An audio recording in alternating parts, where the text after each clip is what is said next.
Yo la team, j'espère que vous allez bien, que vous passez un excellent jeudi. On se retrouve ce soir pour une toute nouvelle vidéo de Paris Sportif spécial Ligue 1. La 29e journée déjà qui va commencer demain soir avec Lens contre Reims pour se terminer dimanche.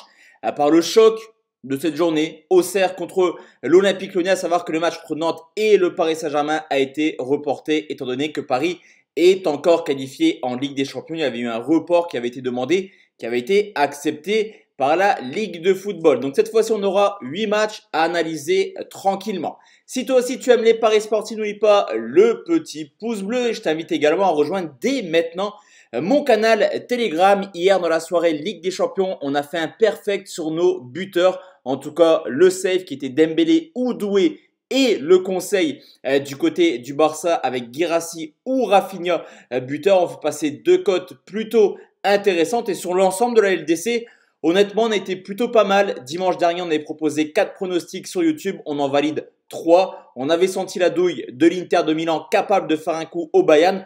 On avait senti la supériorité du PSG et du FC Barcelone. Cependant, il manquait un petit but du Real Madrid. On était parti sur les deux marques. Je ne suis pas surpris de voir le Real s'incliner. Mais je suis surpris quand même du score de 3-0.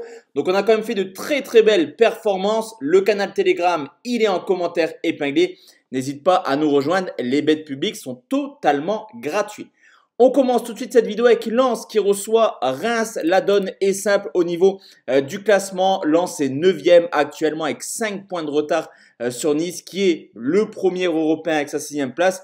Et du côté de Reims, à force d'enchaîner les contre-performances, mis à part cette victoire contre Marseille, il n'y a pas eu grand-chose pour les Rémois dernièrement. Et bien Reims, ça y est, c'est officiel, sont tombés dans la zone rouge. Ils sont actuellement 16e. Donc le constat, il est simple. Une équipe de Lens qui est dans l'obligation de prendre les 3 points pour remettre un petit peu de la pression et rester dans le bon wagon.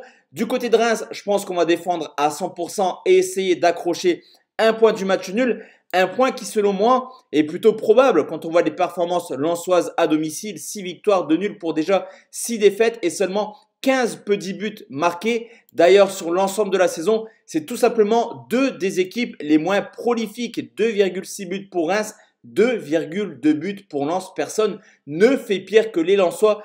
Donc moi, je vais tout simplement partir sur un match assez fermé avec Lens qui ne perd pas. Lens ou nul et moins de 3,5. Cote 1,63, je trouve que c'est le bet le plus intéressant sur ce coup. On continue avec Monaco qui joue contre l'Olympique de Marseille, le deuxième qui se déplace chez le troisième. Alors quand on se dit se déplacer, on le sait, hein, le stade sera quasiment à 90% rempli de Marseillais. On le voit également tous les ans, c'est des duels extrêmement ouverts. On va prendre les 5 derniers Monaco-Marseille, c'est complètement dingue. 3-2, 2-3, 0-2, 3-1 et également 3-4. Tu l'auras compris, généralement on a pas mal de buts entre ces deux équipes et je pense que cette année, ça va être exactement la même chose. Tout d'abord, on ne peut pas se contenter d'un nul pour Monaco ou Marseille parce qu'il y a quand même un classement de Ligue 1 complètement fou. 5 points d'écart entre Marseille 2e et le LOSC 7e. En cas de victoire, une des deux équipes ferait une énorme opportunité. Et on peut le voir également encore une fois cette année. Marseille, défensivement, c'est pas très serein, mais offensivement, ça fait plaisir à voir. Et c'est exactement pareil du côté de Monaco. Donc moi, je pense que comme tous les ans, on devrait avoir un festival de buts. Les deux marques et plus de 2,5 buts, c'est coté à 1,76. On continue avec un concurrent direct des Marseillais et des Monégasques. C'est le LOSC qui se déplace du côté du Toulouse. Une équipe de Lille qui, mine de rien, depuis maintenant, allez, 2 petits mois, marque clairement le pas. Il y avait eu cette défaite en Coupe de France contre Dunkerque. Une défaite surprenante contre Le Havre, une défaite au Parc, l'élimination en Ligue des Champions. Et là, il vient quand même de perdre 2 fois sur les 3 dernières journées. Donc attention, parce que même à domicile, contre Lens et contre Montpellier, on avait vu un petit Lille. Est-ce que ça commence un petit peu à fatiguer? C'est probable. Cependant, sur le papier, Toulouse, mais pas un pied devant l'autre. Dernièrement, surtout à domicile, il faut remonter au 13 décembre 2024 pour retrouver trace d'une victoire. C'était contre Saint-Etienne qui a décidé cette année d'offrir les 3 points à tout le monde à l'extérieur. Donc je vais mettre un avantage à Lille, mais on ne peut pas prendre Lille sec. On est obligé de sécuriser au vu de l'état de forme. Je vais prendre la victoire des Lillois remboursée si nul, cote à 1,66. On continue avec Strasbourg contre Nice. Là aussi, duel très important dans la course à la Ligue des Champions, le 4e qui reçoit le 6e. Que dire des Strasbourgeois cette année qui à domicile sont tout simplement impressionnants. 8 victoires, 4 nuls, 1 défaite.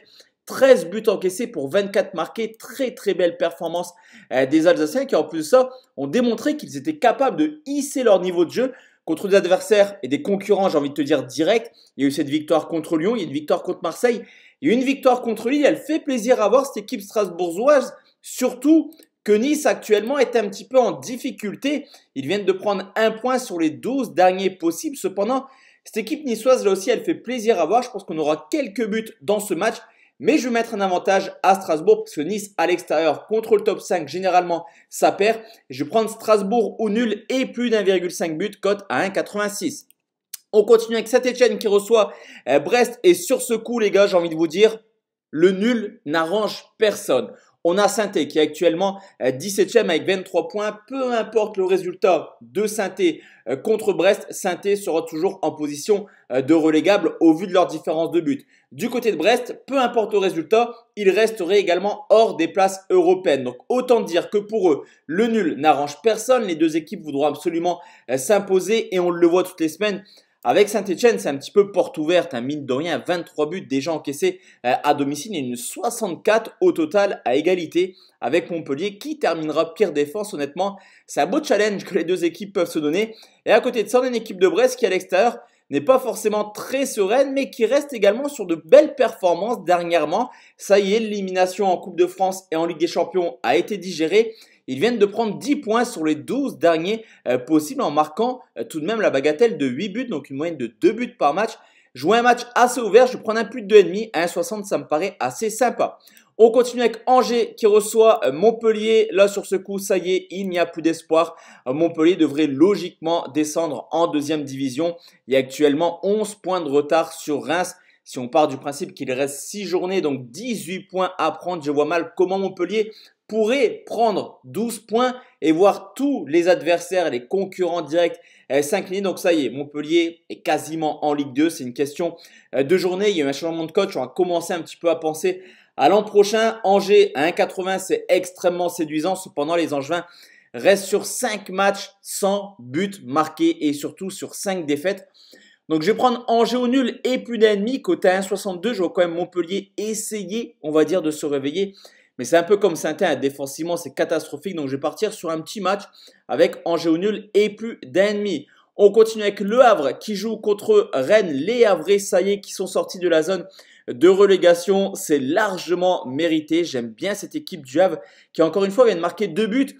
Du côté de Montpellier, ça commence à faire beaucoup pour les Havrais qui viennent mine de rien sur les 5 derniers matchs de marquer à 12 reprises. Une équipe du Havre qui est à domicile est un peu dans le dur, on va pas se mentir, 3 victoires, 1 nul, 10 défaites, mais qui peuvent potentiellement profiter également du manque de résultats de Rennes à l'extérieur, avec seulement 3 victoires pour les Rennais en 13 déplacements, mais là aussi depuis l'arrivée d'Habib Beye, il y a un peu de mieux du côté de Rennes chez les équipes de bas de classement. Il y a une victoire 2-0 à Saint-Etienne, 4-0 à Montpellier et donc 3-0 à Angers il y a maintenant 15 jours. Je vais partir sur les deux marques parce que je trouve quand même que Le Havre a des arguments offensifs plutôt plaisants. Mais défensivement, c'est limité et Rennes est capable de marquer à l'extérieur.